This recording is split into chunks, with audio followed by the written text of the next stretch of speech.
Hi. Welcome friends. Telugu మిత్రులకు స్వాగతం. మార్కెట్లు markets are in doldrums. Iran మీద ఇజ్రాయెల్ దాడి చేసిందని, అది కూడా న్యూక్లియర్ ఇన్స్టాలేషన్స్ మీద దాడి చేసిందని న్యూస్. దాంతో ఇంటర్నేషనల్గా ఏంటంటే ఆ క్రూడ్ ధరలు భయంకరంగా పెరిగిపోయినాయి. క్రూడ్ ధరలు భయంకరంగా పెరిగినప్పుడు ఏం జరుగుతుంది? మార్కెట్లు పతనం అవుతాయి కదా, నాట్ ఓన్లీ ఇండియా. సో ఇప్పుడు మార్కెట్ అంటే మన గిఫ్ట్ నిఫ్టీ దగ్గర దగ్గర 300 పాయింట్స్ డౌన్ చూపిస్తున్నది. అంటే గ్యాప్ డౌన్ ఓపెన్ అయ్యే అవకాశం ఉంది. But nothing to worry or nothing to be panic about it. ఇప్పుడు ఫాలింగ్ ఎప్పుడు కూడా బయింగ్ ఆపర్చునిటీని తెప్పిస్తుంది. So nothing to worry, panic అవ్వాల్సిన పని ఏం లేదు. మార్కెట్లు గ్యాప్ డౌన్ ఓపెనింగ్ మాత్రం కనబడుతున్నది. అలా మెయింటైన్ అవుతుందా, ఇంకా తగ్గుతుందా ఏంటనేది చూడాలి.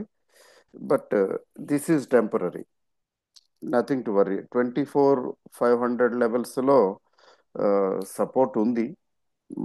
నిఫ్టీ 24,500 లెవెల్స్ దగ్గర స్టెబిలైజ్ కావచ్చు. ఇంకా తగ్గితే కూడా ఆశ్చర్యమేం లేదు. But nothing to worry about it. So ఇట్లా మార్కెట్లు ఏంటంటే సడన్గా వచ్చే ఈ ఈవెంట్స్, ఇన్సిడెంట్స్ ఏం చేస్తాయంటే మార్కెట్ని పడేస్తాయి. ఇప్పుడు అదే జరుగుతున్నది. నెక్స్ట్ ఏంటంటే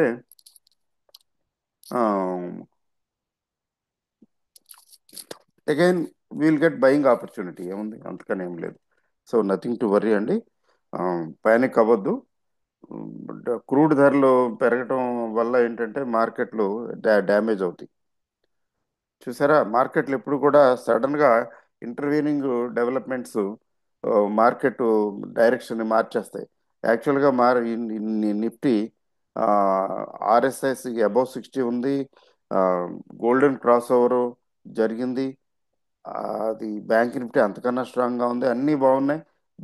ఇంట్రెస్ట్ రేట్లు తగ్గించారు ఆర్బీఐ వారు. In spite of all these things, చూసారా, ఎక్స్టర్నల్గా జరిగిన డెవలప్మెంట్ వల్ల అవన్నీ మారిపోతాయి. అందుకని టెక్నికల్స్ ఎప్పుడు కూడా you should take always with a pinch of salt. Anything and everything can be possible. But the thing ఏంటంటే అక్కడ ఆ, కొద్దిగా సీనియర్స్, చాలా రోజులుగా ఇన్వెస్ట్ చేస్తున్న వాళ్ళు, 2-3 ఏళ్ళు కనీసం ఎక్స్పీరియన్స్ ఉన్నవాళ్ళు, ఆ, వాళ్ళు ఏంటంటే వాళ్ళకి అర్థం అవుతుంది మామూలుగా తగ్గుతుంటాయి పెరుగుతుంటాయి, పర్వాలేదు, భయపడాల్సిన అవసరం లేదని. మనం కొన్న స్టాక్స్ ఫండమెంటల్లీ ఓకే అయినప్పుడు ఆ, మార్కెట్లు పడిపోవటాలు పెరగటాలు వీటిని పట్టించుకోకూడదు. అలా హోల్డ్ చేయటం, ప్యానిక్ అయిపోయి అమ్మేసుకోవటం, ఇంకా పడిపోద్దేమో అని అనుకోవటం. ఇంకా పడిపోతే పడిపోనివ్వండి. ఎంత పడుద్ది, ఎక్కడికి పడుద్ది, ఎప్పటికప్పుడు వస్తుంది. It will come back. It will come back. So nothing to worry. అందువల్ల ఏంటంటే ఎస్,